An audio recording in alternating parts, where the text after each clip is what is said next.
Donald Trump suffered what I fear might be his worst brain break ever yesterday. Trump seemed confused as to the Declaration of Independence in the context of the War of Independence against England, in other words, the Revolutionary War, versus the Civil War, which of course was civil between the North and South. I'm going to give every charitable opportunity for this to make some sense. But Trump seems confused and says, the Civil War, the Declaration of Independence, could we have avoided the losses of the Civil War and still gotten the Declaration of Independence, which of course came in a prior century? I don't know how to charitably interpret this as anything other than Trump doesn't seem to realize that the Declaration of Independence had nothing to do with the Civil War. He seems to be mixing up centuries. And meanwhile, Jake Tapper's going, let me tell you what was going on with Biden a year ago. I have ideas as to what to do, but I haven't made a final. I like to make the final decision 1 second before it's due, because things change. I mean, especially with war. Things change with war. It can go from one extreme to the other. War is very bad. There was no reason for this to be a war. There was no reason for Russia, Ukraine. A lot of wars there was no reason for. You look right up there, I don't know, see the Declaration of Independence, and I say, I wonder if the Civil War, it always seemed to me maybe that could have been solved without losing 600,000 plus people. Trump seems to be saying, could we have avoided the death of the Civil War and still gotten the Declaration of Independence out of it? I'm trying to be charitable, but I don't think Trump knows what's going on. Trump seems to be fusing the Revolutionary War and the Civil War. I don't know how else to say it. And meanwhile, nobody seriously wants to consider that this guy doesn't seem to be playing with a full deck, that his faculties are limited. Now, I think maybe there's another charitable interpretation, which is Trump's just ignorant, not demented, right? I mean, it's like he might just be stupid and ignorant and confused about American history, and it's not an issue of cognitive decline. I'm being charitable by assuming that at some point he did know that the Declaration of Independence came out of the Revolutionary War, not the Civil War. I just don't know. I just don't know. We have a couple other clips here. Here is Trump weighing in on the whole Tucker Carlson fiasco, part of the building civil war. Speaking of civil war, the building civil war within MAGA. Have you seen the Tucker Carlson and Senator Ted Cruz interview? It seems like this issue on whether or not the United States should strike is kind of dividing a lot of your supporters. No, my supporters are for me.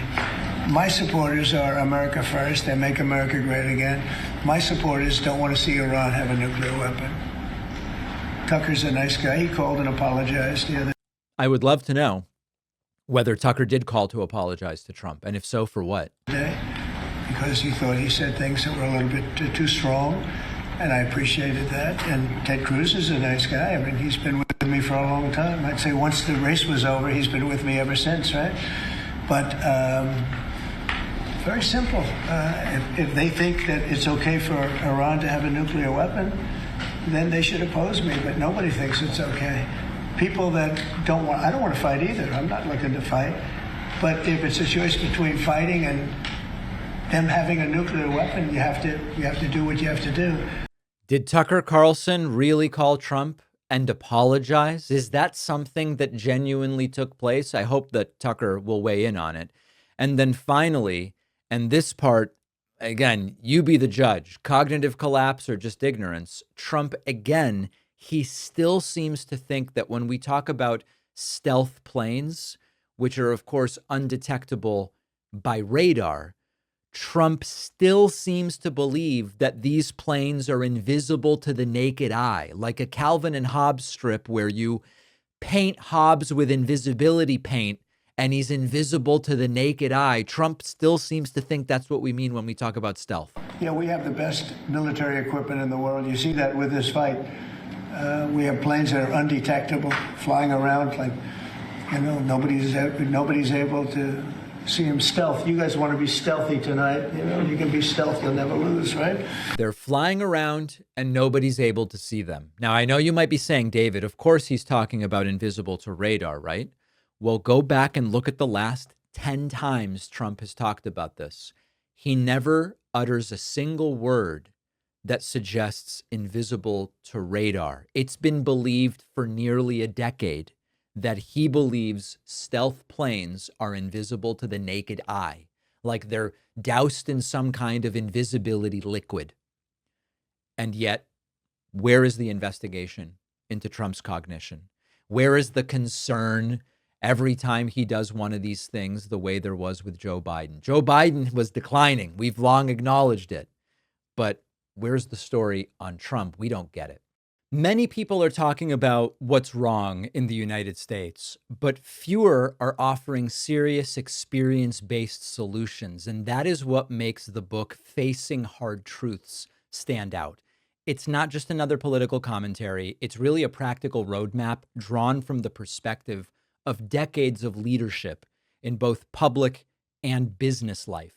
Author Stephen J. Klubeck built a career turning around complex organizations. And in this book, he applies that mindset to what are really the biggest issues facing the country today: cost of living, crime, immigration, the breakdown in how we talk to and work with each other. What resonated most with me was his focus on rebuilding the basic systems of society, schools, public safety, economic opportunity, things that people rely on every single day, so that we can regain confidence in these institutions. This is not a book about ideology. It's really about solutions. It's rooted in accountability, economic inclusion, respect for these systems that hold society together. Whether you agree with all of Klubeck's ideas or not, this is a book that will challenge you to really think more seriously about how change actually happens, which I think is great.